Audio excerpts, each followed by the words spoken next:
Oke cuy, balik lagi sama gua Gani. Di samping gua sekarang ada satu buah casing dari NZXT ya. Akhirnya kita kesampaian untuk nyobain NZXT H6 Flow RGB ya. Sebelumnya gue udah nyobain yang H7 Flow, itu udah cakep banget. Nah ini versi H6 nya teman-teman, sudah include dua fan di samping, tiga 3x120 di samping. Jadi kita tinggal nambahin di bawah, di belakang, sama water cooling di atas teman-teman ya. Ini lebih kecil daripada si H7 Flow teman-teman ya. Jadi kalau teman nyari ATX tapi nggak terlalu gede, bisa gas. Ini ya ada warna putih, ada warna hitam, dan sekarang kita akan lihat lebih dekat ke casing ini ya.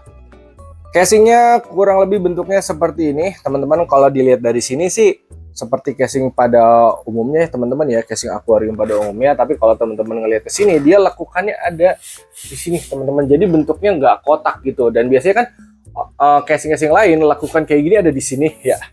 Tapi untuk si NZXT yang H6 ini ada di sebelah sini teman-teman ya. Ini untuk portnya ada audio jack, ada Type C, ada USB 3, terusnya sama ada power ya. Oke, ini mesh ya, bolong di sini, bolong ya. Jadi untuk sirkulasi, jadi angin masuk dari sini, terus intake dari bawah lagi ya. Jadi intake-nya samping dan bawah, exhaust-nya di belakang sama di atas.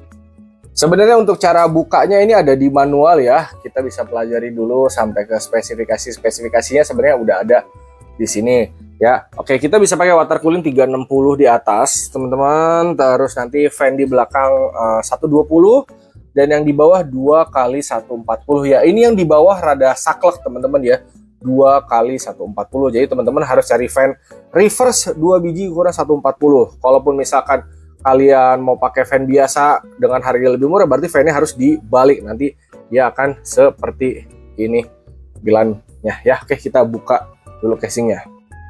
Kita akan buka casingnya sekarang ya. Jadi di bagian belakang ini ada baut ya, 1 dan 2. Lebih dekat ya, kalian bisa buka nih ya. Oke, jadi bagian belakang ini emang bolong-bolong. Ini ada 7 slot PCIe buat graphic card gitu ya. Oke, untuk ngebuka kacanya ini tarik ke sini guys. Nah, terus angkat. Lalu kalau kalian mau buka kaca yang depan, ini di sini ada baut teman-teman, tapi kalian buka yang atasnya dulu ya. Buka yang atas, ini tinggal dorong ke atas aja. Tuh. Gak susah ya. Oke. Dia udah mesh juga di bagian atas. Nah, kalau mau buka si kaca yang ini, ada baut di sini, kalian buka ya. Oke. Terus di atasnya juga ini ada ya. Jadi teman-teman buka dulu bautnya ya. Ada 3 di atas. Tapi sebenarnya opsional sih, kalaupun misalkan kalian nggak lepas nggak apa-apa, karena bagian samping kan udah ada fan ya. Jadi area sini seharusnya itu nggak akan kebuka guys. Nah. Oke.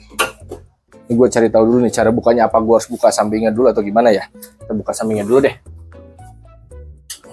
Nah, untuk yang ini, set panel yang ini, buka dulu bautnya, terus tarik ke samping sini, lalu angkat ya.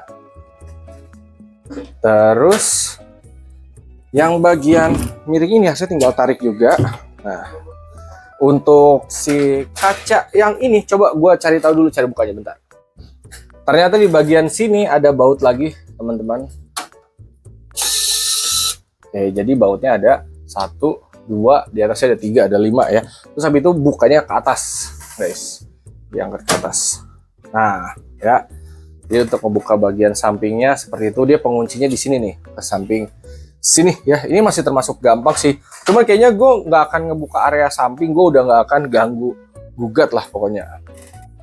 Nah guys, area dalamnya seperti ini ya. Untuk motherboard ini sampai ATX juga dia bisa ya. Sekali lagi untuk bawah ini 2x140, dia saklek ya, 2x140.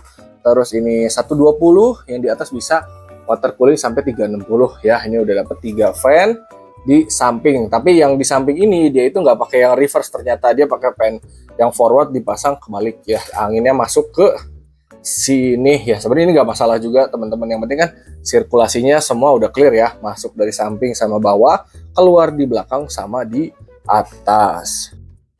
Untuk area belakang seperti ini teman-teman, power supply ATEX di sini sama ini untuk hard disk dan SSD SATA ya. SSD SATA di sini bisa 2, hard disk 3,5 harusnya bisa di dalam ya. Ini kita dapat box aksesoris juga. Isinya perbaut-bautan duniawi ya harusnya teman-teman. Nah, kalau mau ngelepas si tempat hard disknya di sini ada bautnya. Buka ya. Terus tinggal angkat ke atas. Oke. Tuh.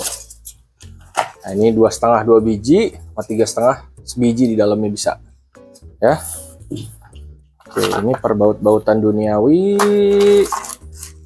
Ada kabel tis. Sama ini bautnya udah rapi sih diplastikin begini ya. Nah, ada stand off range. Terus ini ada baut buat fan nih, buat yang di bawah teman-teman ya. Jadi kita nggak pakai baut fan bawaan, pakainya yang ini karena dia memang lebih panjang ya. Terus ini baut fan yang kecil ya untuk yang belakang 120 atau yang atas misalkan pakai fan. Terus ini baut untuk power supply atau graphic card ya. Nah, ini buat motherboard ya. Sama baut hard disk SSD di sini. Jadi semuanya udah lengkap. Oke. Kita ke bawah dikit. Nah, ini per kabel-kabelannya ya yang dapat dari casing. Ada delete, reset, power dan kawan-kawan. Nah, di sini untuk front panelnya udah jadi satu, udah enak tinggal colok ya.